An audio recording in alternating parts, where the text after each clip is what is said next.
Hello everybody and welcome. In this video I'm going to show you how to change tips for your earbuds Philips. You have to start by remove the old ear tips. Here we go. And the second one. Now select new ear tip size and after that attach it.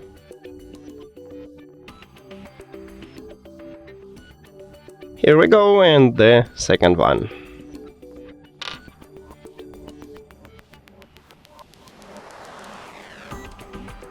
That's it!